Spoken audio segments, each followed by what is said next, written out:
Chapter 14 Trojans and Gift Horses. I wasn't given much time to myself before there was a knocking on the door. A metal cart rolled in, pushed by a familiar white nurse with her pink mane done up in a tight bun. I noticed an even more familiar pair of jeans and a gray t-shirt folded neatly on her back. 2 security guards flanked her as she entered. They froze and gawked at me. It took my mind a second to realize it, and when it clicked, I held up my hands in surrender.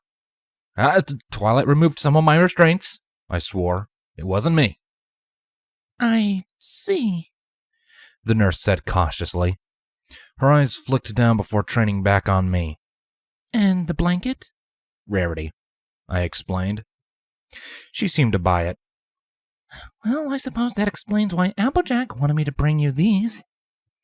The nurse moved to the foot of my bed, and I moved my legs to make room as she dropped off my clothes. She nodded to one of the guards, a unicorn mare, and she slowly approached, her eyes trained on me. Don't try any funny business, she warned, as a key floated from her uniform. I held up my hands in cooperation and watched as the key lazily flew to each cuff. My body stiffened as the last restraint fell, and my eyes flickered to the exit. The other guard, a large stallion, stood in front of it, his eyes daring me to try. You can take them, the voice tempted. The unicorn and the nurse don't appear to be any fighters. The stallion would be the only trouble. But how many more are on the other side of the door? I mentally asked. And Applejack's parting words still rang in my head. Let's wait this out for a minute, I thought. Test the waters. I reached for my clothes slowly. Everybody's eyes were pinned on me. The unicorn returned to the nurse's side, and the stallion was as tense as ever. I unfolded my shirt and inspected it. Same number of holes, same number of stains. The nurse watched me curiously as I threw it over my head and let it slide onto me. I shifted to the side of the bed, and the guard snapped into a ready position.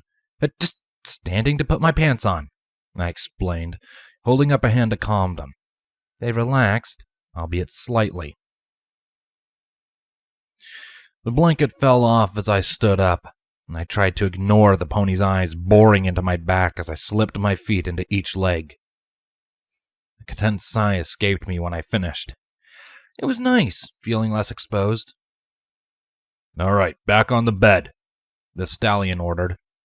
The rest of my clothes were nowhere to be seen. I gave a quick stretch to test my wounds, and my body ached in complaint beneath my bandages. I didn't feel like pressing my luck just yet. I sat back down on the bed with my back leaning against the wall. The unicorn's horn ignited, and the cuffs came to life, tethering themselves to my ankles and wrists. They burned as they tightened around me, but as the magic dissipated, so too did the heat. The nurse rolled the cart up to me, and for the first time I noticed its contents. A single tray rested on top, along with a glass of water. I spied what looked like mashed potatoes and peas, an orange cube of Jell-O, and a couple of flowers that looked like tulips. My stomach turned at the sight of the apple, and my eyes lingered at the odd green mush on the side. She carefully picked up the tray with her teeth and moved it to my lap. Whatever the mush was, it reeked. The cart was kept close for me to grab the water, thankfully. Picked up the spoon, the only utensil given to me, and eyed the food, unsure of where to start. Are you going to eat it or stare at it? The stallion asked in a bored tone. I tugged at the cuff around my right wrist. Think I can get this one removed so I can eat? I turned to the nurse. She hesitated, and my question seemed to catch her off guard. But she nodded to the unicorn. The mare sighed and drifted the key to the lock, reminding me again, no funny business. I slowly picked at the food, starting with the potatoes. I was sure to stay clear of the green mystery guck, and after accidentally poking it once, my nose was filled with the odd smell of freshly mowed grass. Ugh. It was uncomfortable, being the only one in the room eating.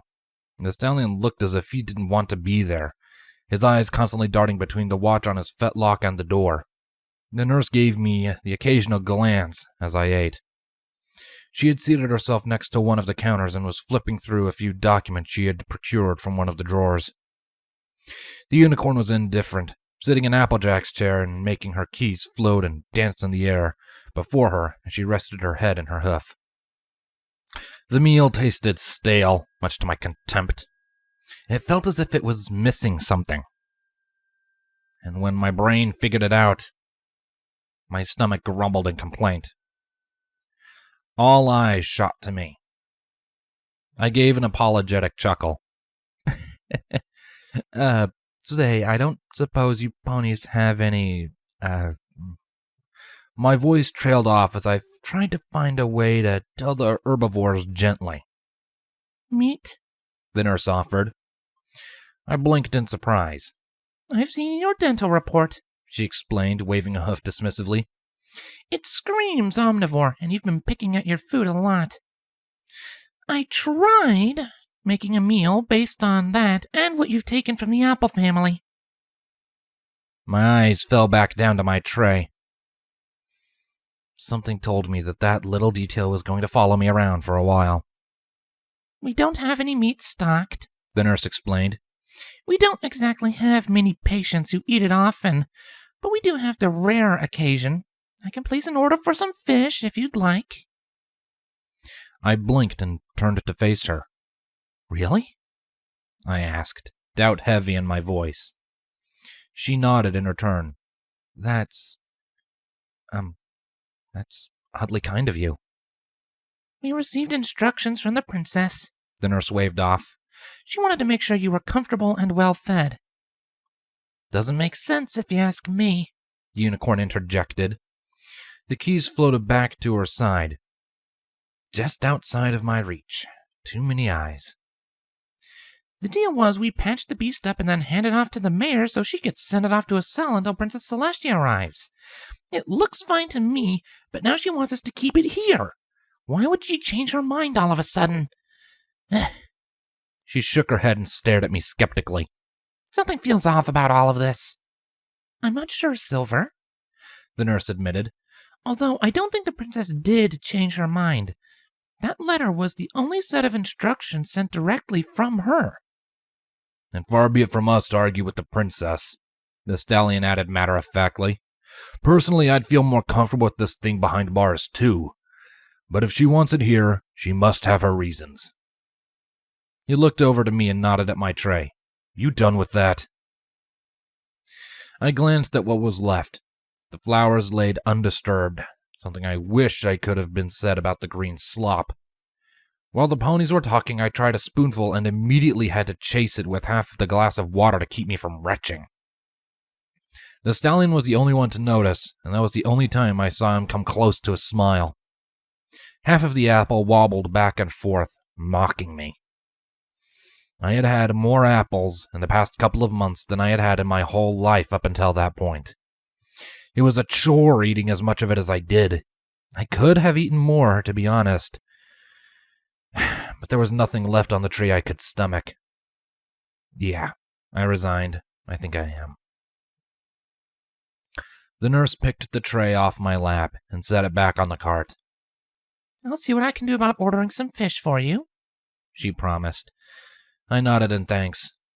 The cuff found its way around my free wrist thanks to the unicorn's magic, and the guards began filing out with the nurse in tow. A question was burning in the back of my head, one that was haunting me ever since I stepped foot in this building. I took in a breath and gathered my nerves. Nurse? I called. She was halfway through the door when she paused and craned her head back to see me. Can I ask you a quick question? She glanced down the hall and nodded before returning her attention to me. As long as it's quick, she stressed. How's Sweetie Belle? She looked at me with unsure eyes. It was a close call, she explained. She'd lost a lot of blood and was still bleeding. We were lucky we got to her in time. So, she's going to be all right? I pressed. She'll be fine, The nurse assured. Sweetie's feeling a little weak, but she'll pull through. And when she finally came to, she started asking a lot about you, though. She hesitated, looking at me as if she was seeing me for the first time. Maybe I should say we were lucky you brought her to us in time. An immeasurable weight lifted off of my chest. I laid back and gave a relieved sigh. Thank you. Her expression softened and she gave me a small smile. You're welcome, Mr. I'm sorry, what was your name again? Hunter Gray. The nurse nodded. You're welcome, Mr. Gray. I gave a short laugh. Just Hunter, please, I said, sitting up. My eyes met hers. Mr. Gray is my father. Her smile broadened. I almost got a laugh out of her. I don't think I caught yours, though. Redheart. The nurse introduced herself. Memories started clicking back into place, and a ghost of a smile formed as I shook my head. Ah, so you're the one who's been drugging me. That does seem to be my job lately, Redheart admitted. Which reminds me, I'll be seeing to you tonight. Try not to break out again. I leaned back with a sly smile. No promises, I said. Redheart rolled her eyes and shook her head, her smile all but gone. And she disappeared behind the door, and just as it was about to fully close, it stopped. And Redheart pushed her head back in. Actually, I've been meaning to ask, She admitted. What exactly did you say to Applejack to convince her to give you your clothes back? I shrugged, not entirely sure myself. I dunno, I confessed. I just told her the truth. It wasn't much of an answer, but Redheart seemed to take it with much more weight. She nodded and disappeared again, a soft click signaling that she had left. A faint smile crept up on me despite my situation. Although I was a prisoner in a hospital, the news of Sweetie Belle's recovery helped to lift my spirits. If nothing else, I found some solace in the fact that I was able to save her after all.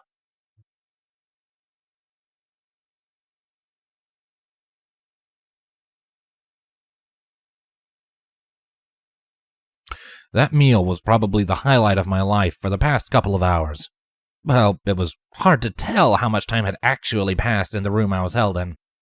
There were no clocks or windows to give me any definition of time, and thanks to my restraints, I was forced to sit in my bed and do nothing. I tried whatever I could to pass the time, but nothing was very successful. Counting the tiles on the floor and ceiling only lasted so long. I tried to keep a tune going with the chains on the restraints, but it eventually started to drone as my wrists began to chafe. Eventually, there was a soft knocking at the door that pulled me from my bored trance. Although it seemed to be out of mock courtesy, as the door nearly flew off of its hinges in the next second, giving the two mares on the other side ample room for their dramatic entrance. My body tensed as my original welcoming committee walked in. Pinkie Pie and Rainbow Dash split up almost as soon as they entered the room, going to each side of my bed.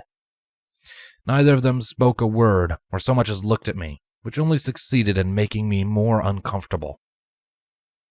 A black suitcase was somehow balanced expertly on Pinkie's curly tail, bouncing slightly with each step while managing to keep its perch.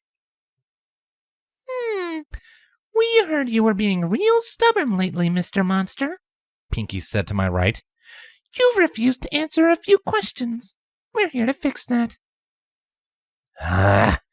Look, I already told Applejack everything she wanted to know, I started. And now you're going to tell us everything we want to know, Rainbow pressed. And don't think you can skirt around the answers like you did with Twilight. We have ways to make stubborn fellows like you talk. That sounded like a threat if ever I had heard one. Oh, yeah? What are you gonna do? I asked, challenging her bluff. Shoot me point blank with a cannon again? Fly me down an entire street and crash me into the ground? Pinkie snickered. No, silly, she said, waving a hoof. Her tail launched the briefcase in the air, and it fell on her mane like a spring before flying into the air again. The lid sprang open as it landed, revealing a dozen neatly made and miraculously unharmed Cupcakes! Pinky exclaimed, finishing my thought. She rubbed a hoof against her chest and held it out admiringly. Made them myself, She said with a proud smile. No pony can resist Pinkie Pie's famous cupcakes, Rainbow Dash said triumphantly. I eyed the desserts cautiously. Something felt off about this. From what I've seen, the pink one was crazy, which only made this random offering all the more unsettling. No thanks, I said, pushing the case away with my foot. I'm not hungry. What's the matter? Stomach full of guilt? Rainbow challenged. I just had lunch, I deadpanned. Which means you're just in time for dessert, Pinky reasoned as she pushed the case closer to me. My eyes darted between her and the pastries. There had to be something wrong with them. For all I knew, they were probably poisoned. What's in them? I asked skeptically. Well, let's see here. 3/4 of a cup of sugar, 2 cups of flour, 1 cup of milk, She listed. Her eyes lit up with excitement. Oh, and one of them has a chili pepper inside. I gave her a look that could only beg why. I figured we could make a game out of it. She giggled. First one to find the pepper wins. I like to call it Pinky Roulette. She pulled out a cupcake, balancing it on one hoof and waving it seductively.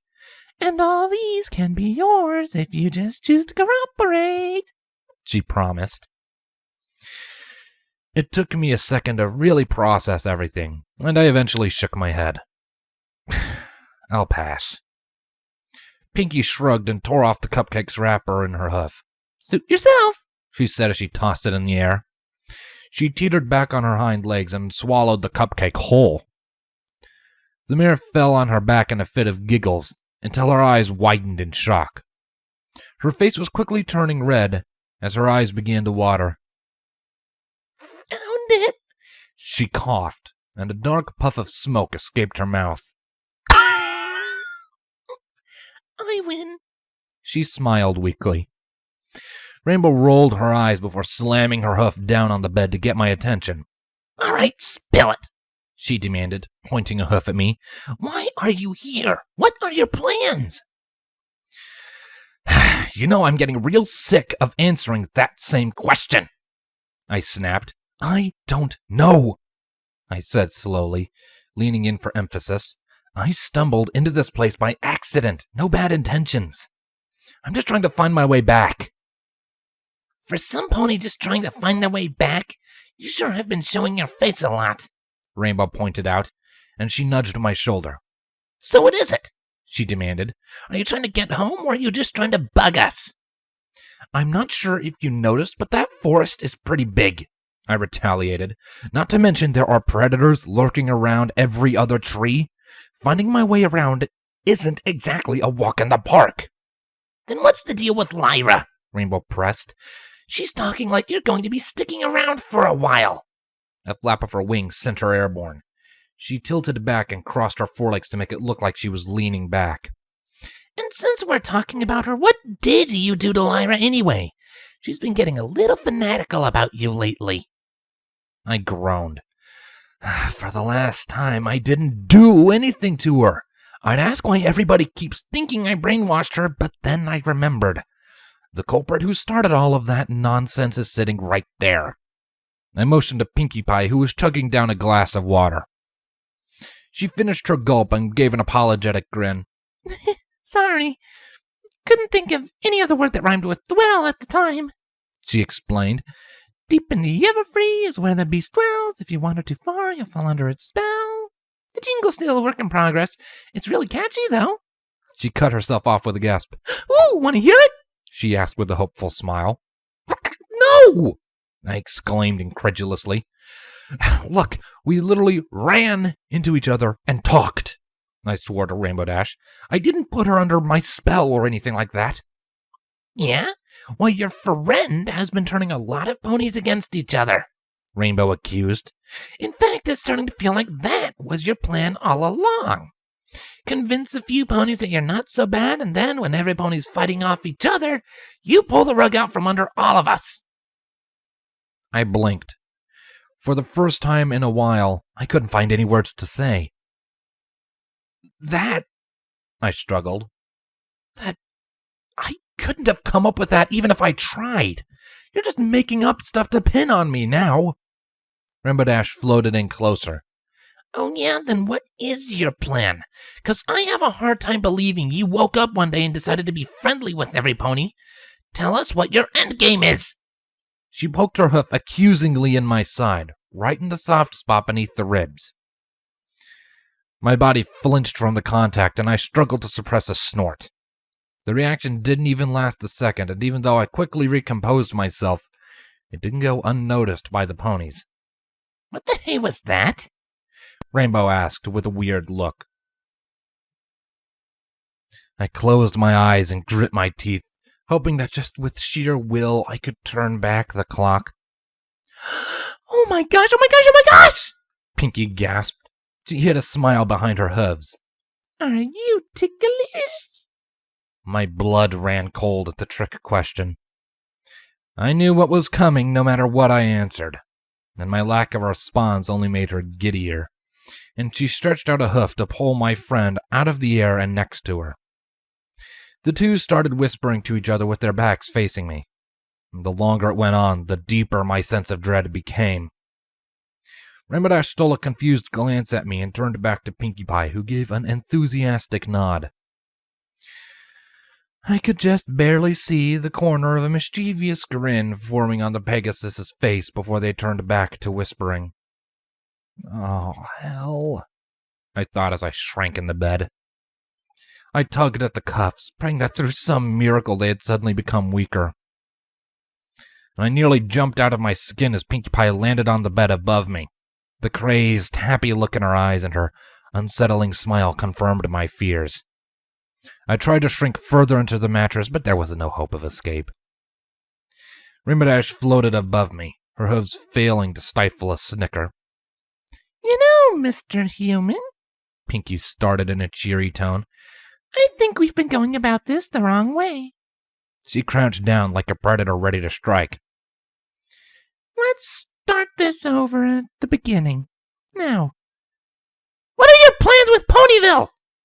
She screamed as she pounced.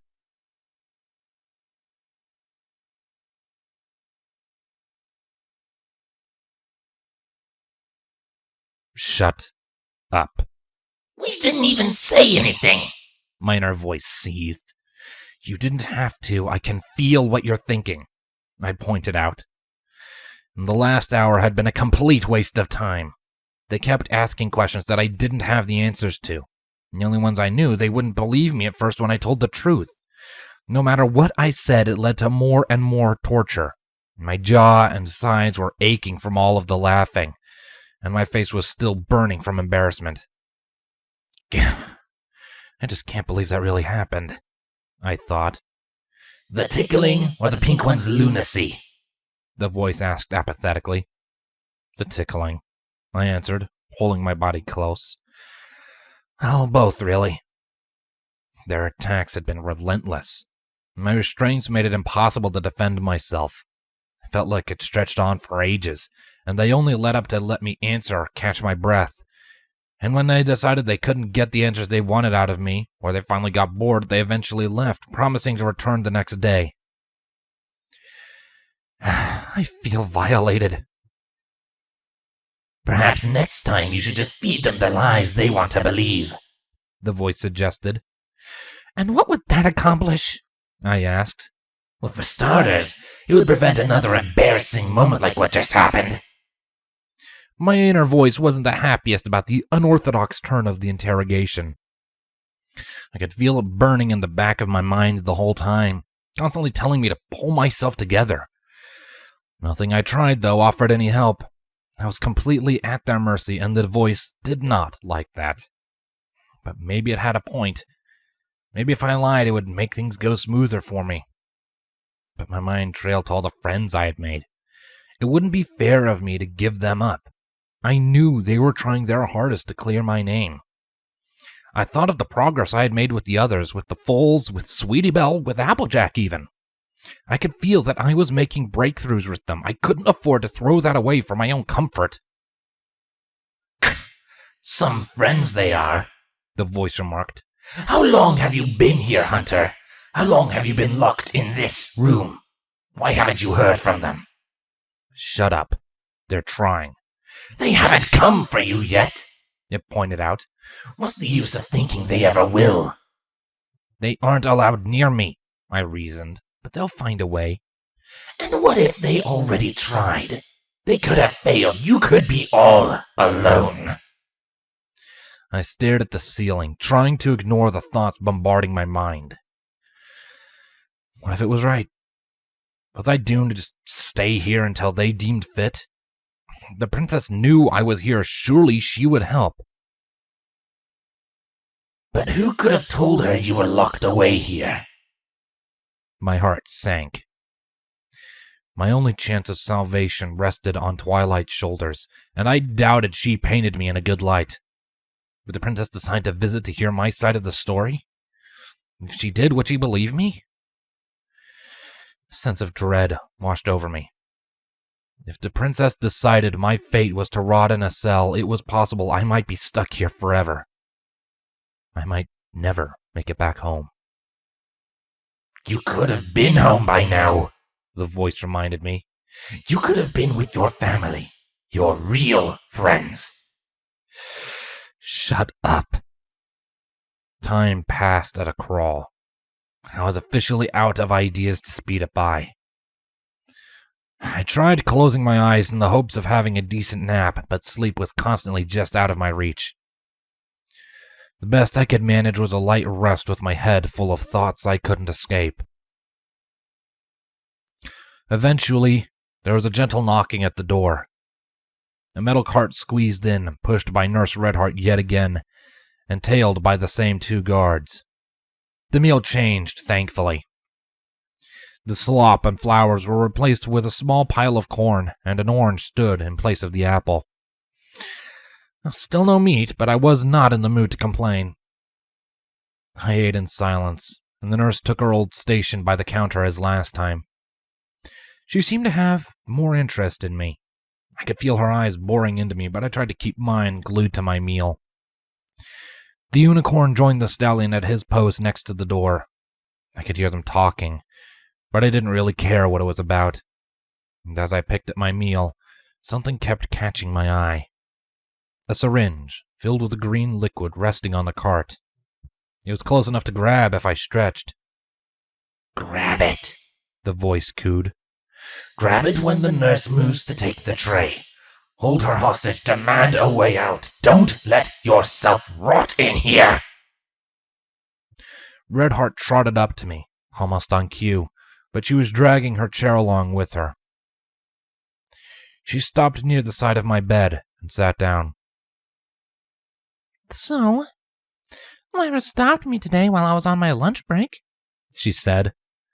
A quick chuckle escaped her. Well, cornered me, really. She wanted to know how you were doing. I hope you don't mind, but I told her you were fine and still threatening to break out. She managed to pull a half-hearted snort out of me. Oh, really? I asked as I took another spoonful of peas. How'd she take that? I'd like to think she appreciated it, Redheart answered. You know, she's been trying her hardest to get in here ever since you checked in. It started with her trying to just walk in and getting escorted out, and then she started lying about visiting some pony to try to find you. Yesterday, she even went as far as faking a sickness to get in. But today... She sighed. Today, she just begged. Not the teary-eyed, got-on-her-knees kind of beg, she clarified. Just the asking and pestering a lot kind of beg. She paused for a minute. I found I was losing my appetite. She's really worried about you, she explained. I had to explain more times than I'd like that we're keeping you healthy and well-fed. I've heard all the rumors around town about how you put her under some spell, but The more she talked to me, the more I realized she's just looking out for her friend. Redheart looked down at my tray and motioned to it with a hoof. Haven't touched your food in a while. Want me to take it off your hooves? I hesitated, but after realizing I didn't have the appetite for it, I eventually lifted it off my lap to her. She picked up the other end with her mouth and set it down on the cart, and motioned to the unicorn. Think you can fully lie down for me? I reluctantly complied, knowing full well where this one was going. The unicorn's horn ignited and the restraints came to life. I laid still as the strap wrapped itself tightly around my chest and the cuff returned to my wrist. And when the spell dissipated, Redheart nodded to the unicorn. Thank you, Silver. I can take it from here if you two want to head back upstairs. The two guards looked at each other. You sure about that? The stallion asked. Redheart waved her hoof. Of course. All that's left is the sedatives, and that shouldn't take long. I just want to be sure he falls asleep. The guard shared another glance and shrugged before walking back into the hallway. The nurse watched as the door closed and waited for the soft click before continuing. You know, I knew Lyra back when I was studying in Canterlot. We weren't exactly best friends, more like friends of friends, but we used to hang out a lot because of it. She was always a bit spontaneous and a little stubborn. In fact, most of her advice usually ran along the lines of charge in head first and tackle the problems as they come up. She chuckled. But she had a good heart, and she still does. Lyra was the kind of pony that really cared for her friends, and she'd always go to whatever length she could to help them. So I asked her how she knew you and why she wanted to see you so bad, and she told me everything. She let out a heavy sigh. You sure have been through a lot, Mr. Gray. Just Hunter, I reminded her with a weak smile. Right. The nurse nodded. I'm sorry I can't let her in to see you. Why can't you? I asked. I mean, you work here, don't you? Yes, but it's because I work here. Redheart explained. We have strict instructions from the mayor to keep you two separate. And while I don't think that's necessary, I also don't want to lose my job over it. I snorted. Fair enough. I felt a hoof touch my shoulder. Hey, she hasn't given up trying just yet. Redheart consoled. I'd love to help, but my hooves are tied. She needs to stay outside the hospital, and you need to stay in. Her hoof withdrew, and she retrieved the syringe from the cart.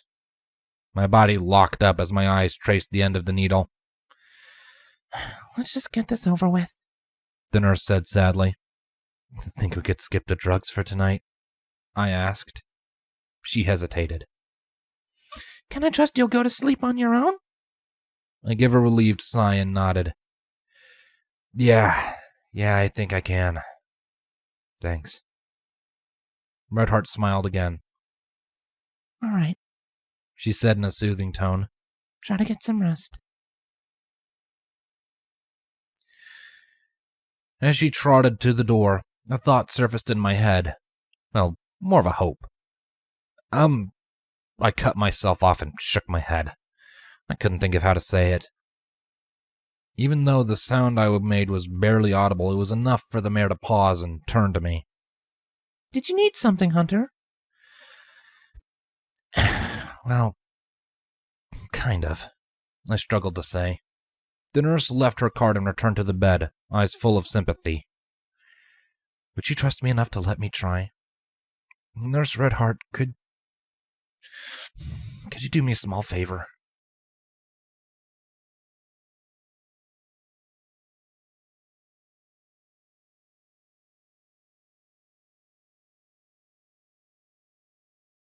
Thank you very much for tuning in and listening to this chapter of Human Nature by Blank Page. If you enjoyed any of what you heard, please consider leaving a like. If you're not already, consider subscribing. And if you're really feeling incredibly generous and really want to support me in what I do, then there's a link to my Patreon down in the description below. Thank you very much for any and all support, be it like, sub, favorite, whatever. It's all helpful. I appreciate it all. Thank you for tuning in. I'll see you next time. Bye-bye.